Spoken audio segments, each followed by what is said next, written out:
The next 18 games are a monster for the San Francisco Giants. They start a 6-game homestand tomorrow night. Bruce Bochy, he's going to be in the wrong dugout as far as we're all concerned, but he's going to be back at 24 Willie Mays Plaza. The Rangers are in town for 3. So the Rangers are the first 3-game leg of a brutal 18-game stretch for the Giants that's going to go a long way into the mix of what this year ends up looking like when it's finished. They got 3 with the Rangers, 3 with the Rays, all at home. 6-game road trip starts after that in Atlanta and in Philadelphia. Then the Giants return home for 3 more games against the Atlanta Braves. And then after that, they got 3 more games against the Cincinnati Reds to end the month of August.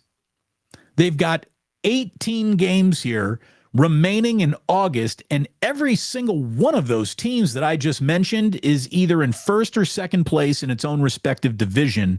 So there are no cupcakes. There is nothing easy waiting for the San Francisco Giants starting Friday to the end of August. And a team that's having trouble hitting right now better get its act together, because guess who doesn't have trouble hitting at all? As a matter of fact, they hit a ton.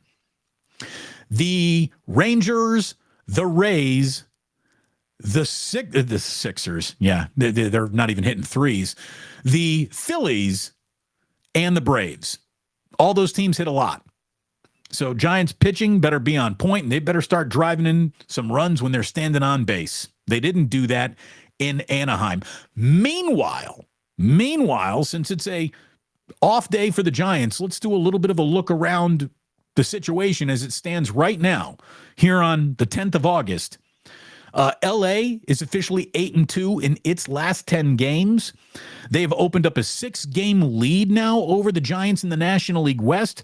The Diamondbacks are really fading. They're 1-9 in their last 10. They've fallen 11 games behind the Dodgers now in the National League West. The Padres have lost 4 in a row and are a baker's dozen, 13 games back in for the division lead. Their season is all but over, and it's to the point where, you know, they're 5 minutes away from talking about how it might be time to fire Bob Melvin.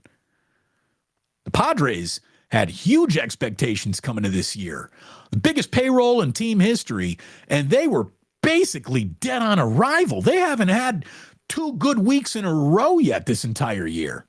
So it's a mess down in San Diego, and eventually they're going to come to Bob Melvin and say, look, we came to you to put this team together. And it's gotten worse on your watch, Bob. That ain't good. That ain't good. The A's, meanwhile, they're off today, but again, at 33-82 on the year, one could argue that they've been off every single day of the season so far.